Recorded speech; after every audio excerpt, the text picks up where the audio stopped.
Welcome back to 411 News. Right, 3 weeks in a row. I'm dropping this on a Friday, but people, welcome back. It's a lot to talk about today, so I'm gonna encourage you to grab your snacks, grab your drink, cause it's a lot to talk about. But we gonna have fun talking about it. I got my drink on deck tonight. I have my. If you haven't tried the Beatbox, it's freaking delicious. It is 11.1% alcohol. It is delicious. Try it. I guarantee you'll like it. And I'm also drinking it out of my official B-Cray TV glass with the saying, I'm just saying on it.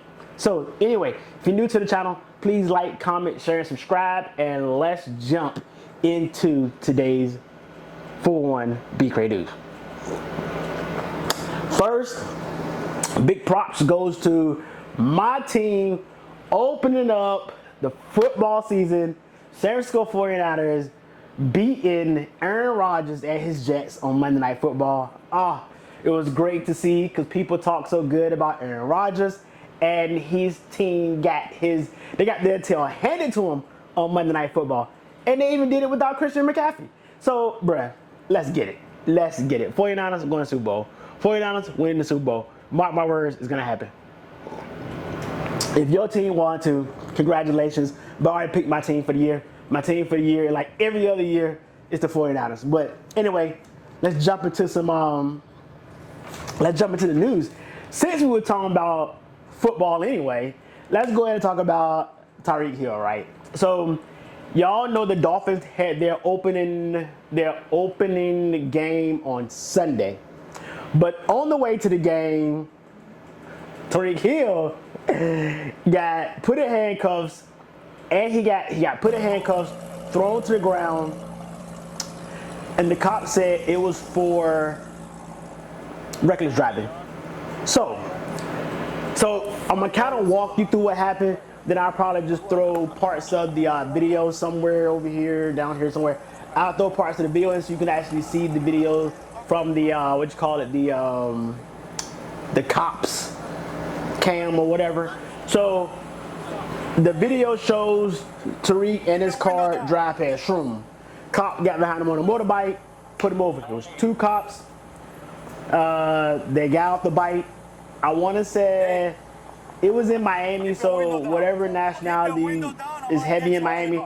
They were not white because they had an accent, and I don't know exactly what their nationality was. The one cop went up to Tyreek's car.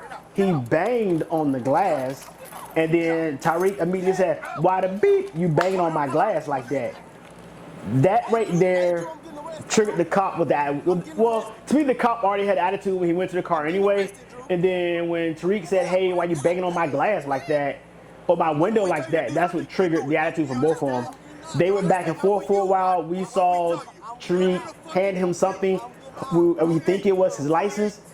Him and the cop kept going back and forth. And then Tyreek rolled his window back up. The cop didn't like that. And then that's when his partner came over there. They got into another altercation. They got into another verbal altercation. Then they told him to pull the window down. He didn't roll the window down. They immediately opened the door, pulled him out, threw him on the ground, put him in handcuffs, took him back behind the car. He then told him that he can't sit down. He just had knee surgery. They still forced him to sit down. Then the cop said in a real slick remark, "You should have had ear surgery since you can't hear." And it went back and forth. Personally, I think the cop went overboard during the arrest. One thing about a cop that I know, since I am a criminal justice major, and that I've learned some of this stuff. One thing I do know about a cop is that the cop is also there to de-escalate a situation when it comes to that.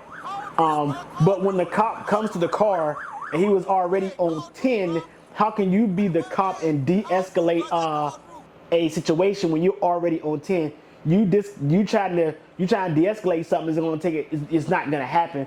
So, during the game, I think Tyreek still scored. I think he scored like 2 or 3 touchdowns, and then one of the touchdowns, him and his boys acting like, they put him in handcuffs, acting like he was going to jail. So that was one of their ways of bringing attention to what happened. Later on, after the game, they had a little press conference. Tyreek, he is probably one of the few players that I can say spoke very well about the situation. He immediately said that he could have did better during the stop as well. He also, once again, it goes back to what I said. The cop should have had de-escalated the situation, but didn't. He said that he would like to sit down with the cop and then figure out a way forward for everybody.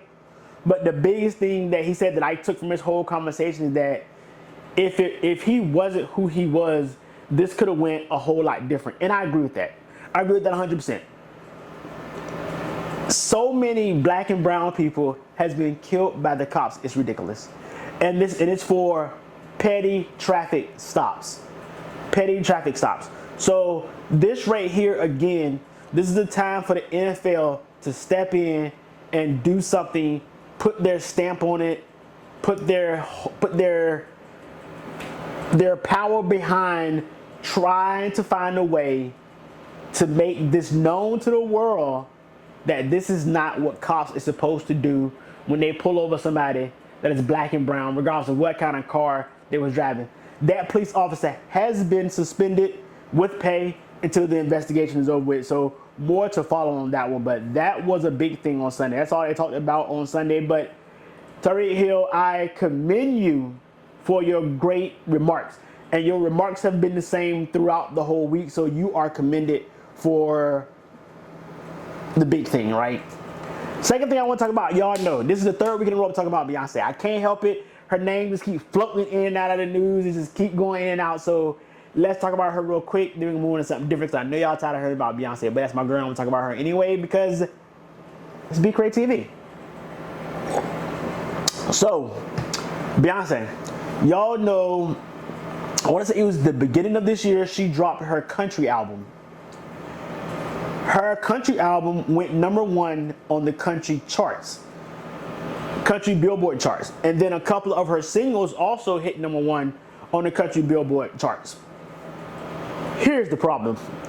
They had the country awards or the Billboard Country Awards nominees announced, and she was not recommended for no award.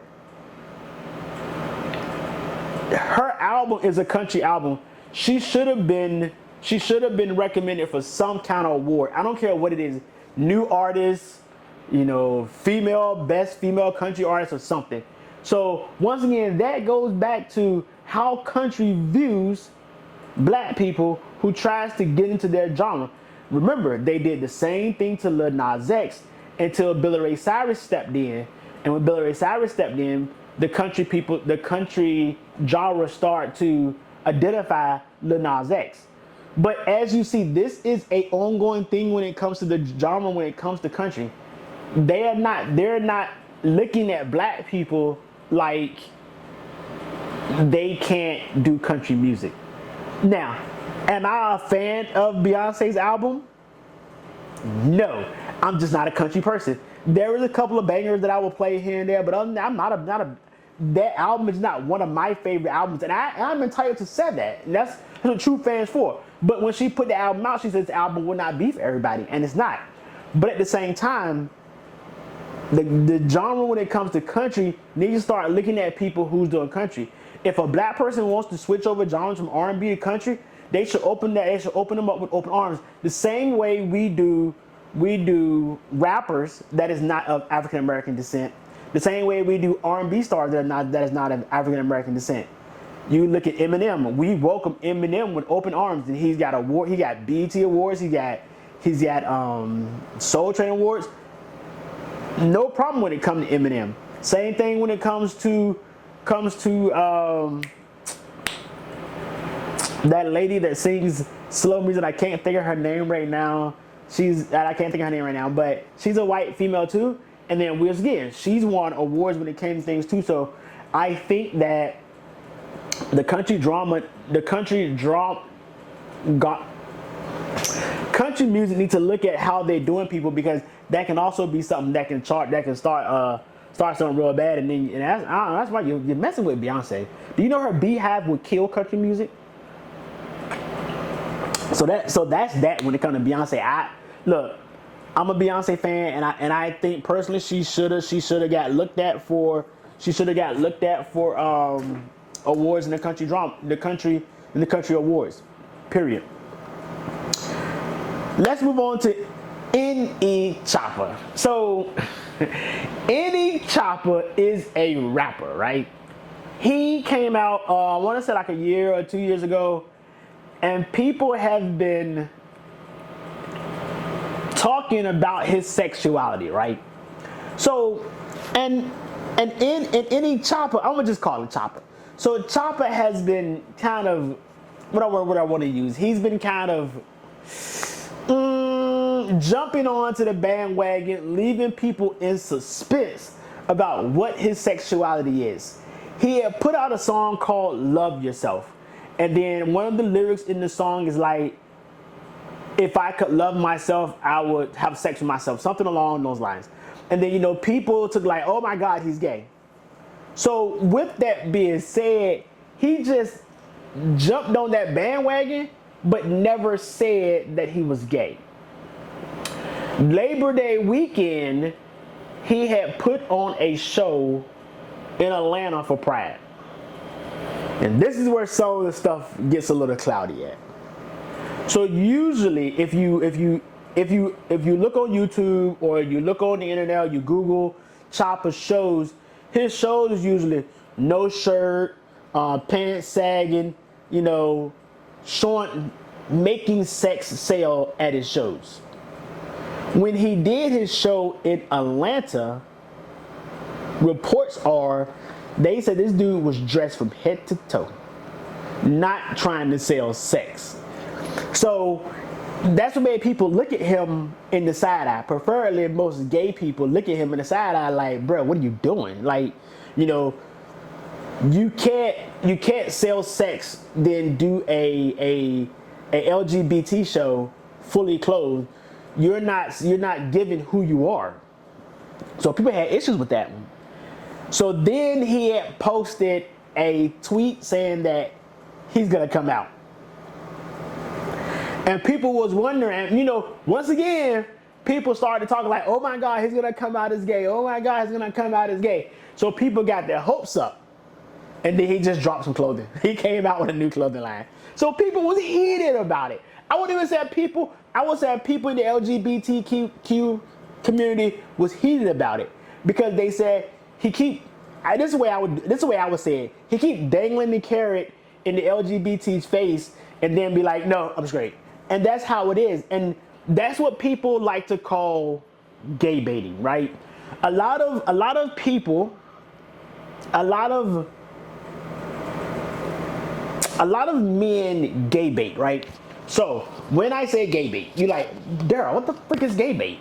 So gay bait is what I just said. It's like you dangling the carrot in front of the LGBTQ community, so that we think you're gay and you're not. So then LGBTQ community throw their whole support behind you because they think that you are. Then you be like, no, I'm straight. After you done dangled the carrot for so long, and then like, no, I'm straight, and then you wonder why the LGBTQ community look at you sideways. That's how it is with any Choppa. Now, is he doing anything wrong? No, he's not doing anything wrong. He's getting his money. He's getting his paper. He's getting his ducats. He's getting everything he needs to get. But at some point, any Choppa is gonna have to learn you can't gay bait people. Eventually, it's gonna come back and bite you in the face, and that's not gonna be good. And when that bites you in your face, the same way the LGBTQ community put you on top, they can kill your whole career just as fast. So that's something any Choppa to keep in your mind, bruh. If you're gonna be straight, be straight. If you're gonna be gay, be gay. No one cares what you are. Just enjoy your life, whatever it is. But if you're gonna make a if your performance everywhere else in the world is sex sales with rap, when you did your performance in Atlanta, it should have been sex sales with rap. Just something to keep in the back of your mind. People, let me know how you feel about that down in the comments. So I also want to jump here and do an update on Rich Homie Quan. So as y'all know, he had passed away. But when he had also passed away, his girlfriend was the one that that called the police on him. So her story was, he came home. She woke up that morning. She saw him on the couch. She figured that he was asleep. She took the blanket. She threw it on. She threw it over him. She took the kid to school. She came back. He was still on the couch, and then that's when she know that he wasn't breathing, and she called the police. Right now they're saying it was an overdose. So people, all I can say is people, be careful when it comes to drugs, man. Drugs kills, bruh. Drugs kills. And once again this week we have to say rest in peace to two well-known stars. First off, James Earl Jones died at the age of James Earl Jones died at the age of 93. If you don't know who James Earl Jones is, he was the voice of Darth Vader. He was the voice of Simba in The Lion King. Was it Simba? Simba was the son. It was the daddy. And I can't think of his name, but it was the daddy. He was the daddy lion. He was the daddy of Simba. He was the voice there. He was also, if you remember, he was also the king of Zamunda on Coming to America. So he had so many roles, and most people did not know that man had a stutter. And they had asked him on one of his shows, like, how do you act with your stutter? And he like, you just find ways around your stutter. The same way I have a stuttering problem as well. And those y'all that have known me, y'all know I have a stuttering problem as well. But you find ways to get around your stuttering problem. You find ways to beat stuttering. Stuttering won't beat me. But people, keep the family of James Earl Jones in your life. But that man lived a fantastic life. He lived to see 93 years old. And I don't know, it ain't much more you can say about that. Rest in peace, James Earl Jones. Also, Frankie Beverly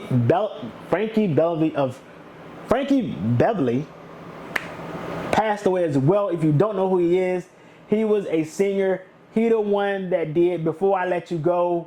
It was Frankie Beverly and Maze. It was Frankie Beverly that died at the age of 77. He died early in the week as well. People, look, I said it last week, and I'm gonna say it again this week. People are leaving this earth quickly. People, I ask that you get right with people. Get right with people, because you never know when it's your time to go. The last thing I want to talk about,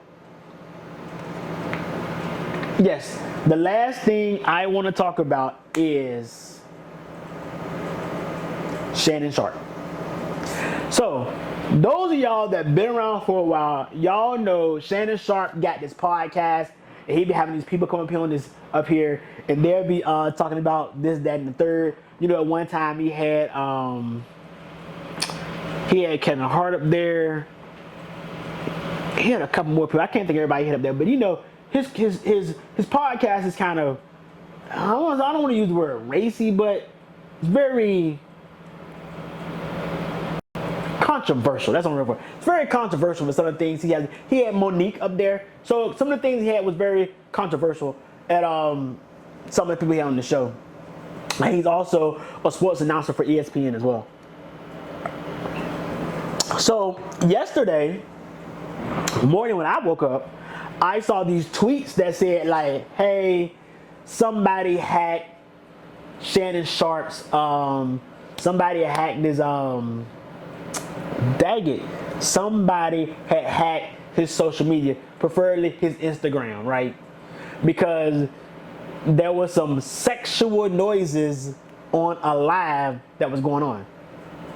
So Shannon Sharpe, I guess his team tried to get in front of it, but long story short, he had came out later on that day and stated that it was him that would no one hacked his Instagram, but I guess in the middle of sex with his partner, his female partner, somebody hit the phone and it went live, and all you heard was Shannon Sharp giving her the Sharp treatment, giving her the Shannon Sharp treatment. So it's funny, but I have so many questions about it. Like, how did this happen? Like, did you have a phone in your hand? Was you trying to record yourself having sex, and then you made a mistake and went live on Instagram? Like, it's just so many questions, right? I have so many questions about it. But anyway, that's all I have for you today. It was pretty long today, and I'm sorry. It was pretty long today. That's why I told you, you got to grab your drinks and your snacks, because we was going to be in for a while. But, people, last thing. I'm not going to talk about this debate for long, but I'm going to talk about it just for a little bit.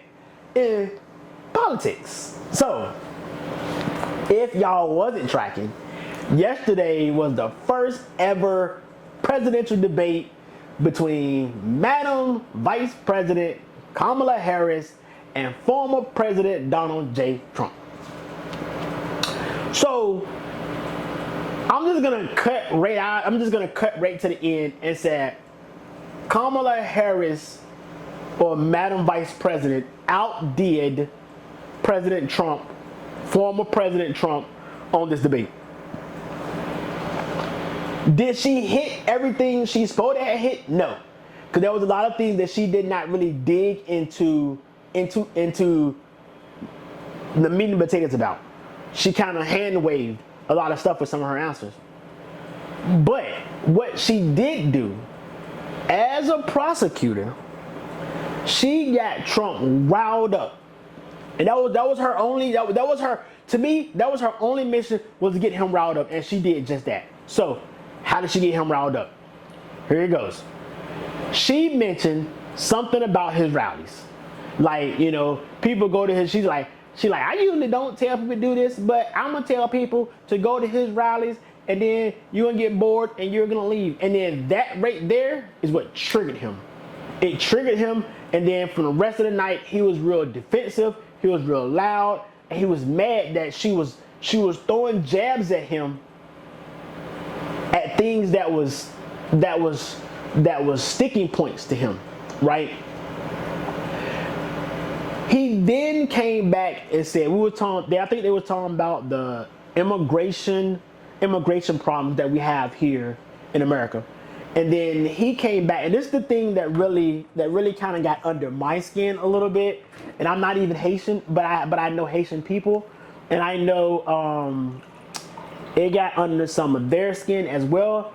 He was like, in Springfield, you got these Haitian immigrants eating cats and dogs. That's what the former president of the United States said. This is what the man that wants to be the president of the United States said. And the problem is, it's not the point that it was said. It was the point of it, there was no evidence to back up his claims. And it all started from his vice president pick. It started with him. And he just took that conspiracy onto the debate stage. Like, if you're going to say some stuff, like that, if you are trying to be president of the free world, you have to have something to back it up. You can't just blubber off stuff like that and be like, yeah, that's what it is, when you don't have something to stick by and say, this is the proof right here. This is the proof that I got that said Haitians were eating cats and dogs out in Springfield. It just, people, come on.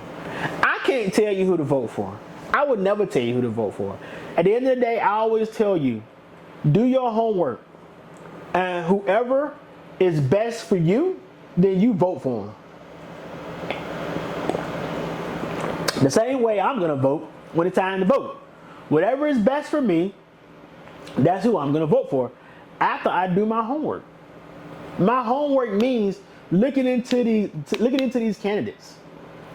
Who do you feel is gonna do a better job?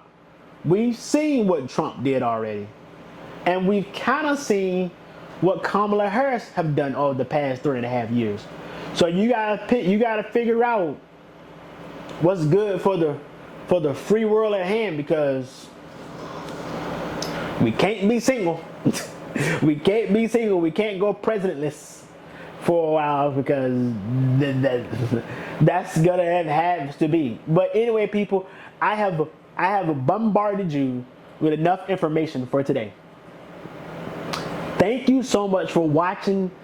Thank you for, oh, my light went out. Thank you for watching. Thank you for keeping me on point with dropping a video every Friday and every Wednesday. So every Wednesday we'll be riding with B. Cray. Every Friday we'll be 411 News, and then I'll throw in vlogs and other things along the way, probably on odd days that I don't do anything else. But people, keep praying, keep encouraging, and I will see you. Oh, keep praying, keep encouraging. Keep in mind that I love and appreciate every single last one of y'all, and I will see y'all on the next one. Peace.